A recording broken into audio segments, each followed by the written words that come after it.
안녕하세요. 배서희TV입니다. 오늘은 또 비가 내리고 있는데 오늘은 부부군인의 장단점에 대해 알려드리려고 합니다. 부부군인의 장단점은 사실 장점이 단점이 될 수도 있고 단점이 장점이 될 수도 있어서 결국 같은 걸로 한 3가지 정도로 말씀드리려고 하는데요. 우선 장점은 같은 군인이기 때문에 서로의 직업에 대해서 잘 알고 있기 때문에 이해해 주기가 쉽다는 겁니다.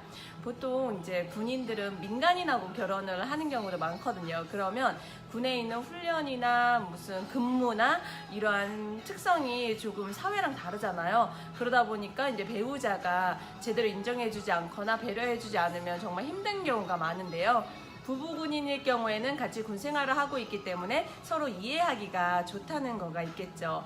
그렇기 때문에 서로 근무나 훈련이나 이런 거를 서로 공유를 하고, 더 좋은 거는 또 이제 서로 월급이나 수당이나 이런 체계들을 정확히 알고 있잖아요. 그렇기 때문에 투명한 경제 생활이 된다는 장점이 있으면서도 이거의 또 다른 단점은 비상금을 비축할 수 없다는 단점이 있겠죠. 서로의 경제를 다 알기 때문에 뭐 이 돈을 숨기거나 할 수 없다는 뭐 단점이라면 단점이겠죠.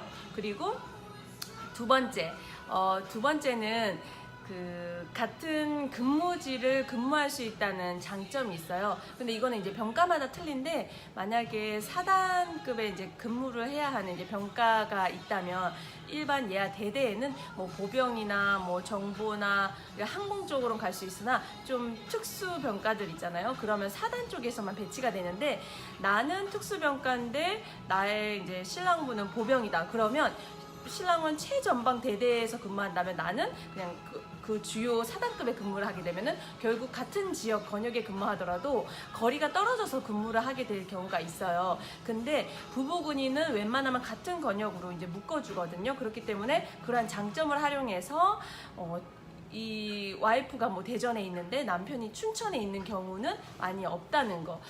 웬만하면 같은 권역에 있게 해주는데, 저희 육군항공 같은 경우에는 이제 활주로에 이제 비행을 하다 보니까 활주로를 사이에 두고 다른 대대나 군단이나 이렇게 많이 모여 있어요. 그렇기 때문에 우리 신랑이 만약 군단에 근무하더라도 그 옆에 있는 활주로에 있는 대대에서 제가 근무한다면 결국 같은 지역에서 근무를 하게 되겠죠.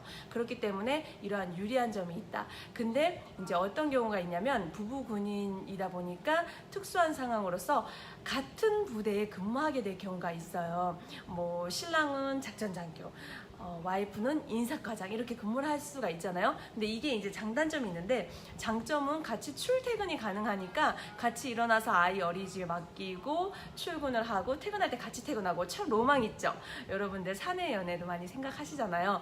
근데 단점은 이제 그 신랑이 하는 것들이 다 보인다는 거죠. 만약에 신랑이 일을 잘못했을 때 지휘관한테 당연히 혼날 수도 있잖아요. 그리고 주변 동료들이 신랑과 코드가 맞지 않으면 안 좋은 얘기를 할 수도 있겠죠. 그런 얘기들을 다 듣다 보면은 사실 이제 환상도 결혼하면서 깨지긴 하겠지만 군에 대한 환상도 많이 깨질 수가 있어요. 그렇기 때문에 사실은 같은 부대에서는 근무하는 거를 추천하지 않고요. 거의 같이 근무했더라고도 반드시 한 명은 근처로 떠나게 돼 있어요. 해보시면 알아요. 그래서 여러분들도 뭐 사내 연애를 싫어하시는 분, 기피하시는 분들도 같은 이유라고 볼 수 있는데, 군에서도 근처에는 근무를 하더라도 같은 부대에는 근무하지 않다는 게 이제 장단점일 수 있겠습니다.